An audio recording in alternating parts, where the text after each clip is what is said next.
So Mr. Morgan's Last Love, which is directed by Simon Nettlebeck and stars Michael Caine, Clémence Poésy and Gillian Anderson. And it's based on a novel, La Douceur Assassine, by Francois Dorner. And in the novel, the central character is a Frenchman and attempting to come to terms with grief at the loss of his wife.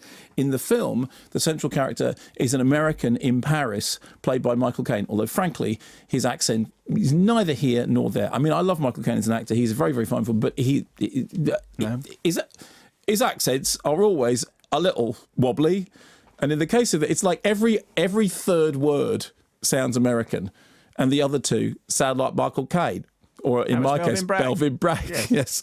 And so the story is he's bereaved and he's very sad, and then he bumps into literally perky dance teacher Clémence Poésy, and she, wouldn't you know, puts a spring in his step. I'm sure she and does. Then upturn the children of Michael Caine, saying, who is this strumpet, this flippity gibbet, nudge, wink, wink. That's what this is. You know, who is she? You know, what's she doing? And blah, blah, blah, blah, blah. But actually, the way it works is that, you know, you think at the beginning it's going to be sort of May, September romance, but of course the son then steps in as a sort of surrogate.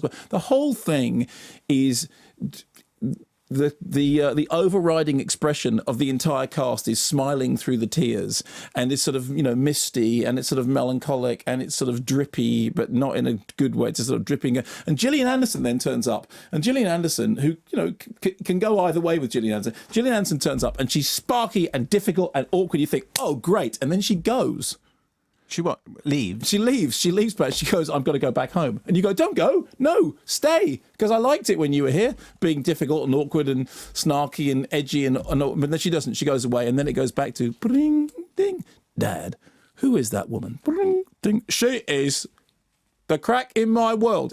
Michael Caine actually has to deliver that line. You are the crack in my world. That doesn't sound like a good thing.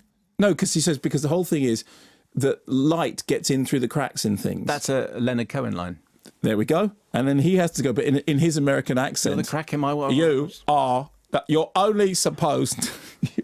And he manages to deliver that with a straight face, which really must have taken some doing, frankly. And the whole thing is a bit drippy and a bit syrupy and a bit and then it's sort of, and then at every possible opportunity, people look a little bit wistfully off, and the camera just sort of drifts a little bit wistfully, and then there's a little bit of mist, and then there's a little bit of wistful. You kind of think the whole film appears to have been directed by people on the brink of falling asleep. Well, maybe this would be an extra use for DeBox, because maybe you could adjust it so that it tilts the other way. Mr. Morgan's Last Love. But as he gets to it, it reclines. Yeah. It just goes. It's all right. Nothing much is going to happen for a while, so we'll just have a bit of a snooze. But we'll wake you up with something interesting. If it's all leaning one way, then you could press a button, it would tilt you the other way. I'm going to get one of these DeBoxes. Okay.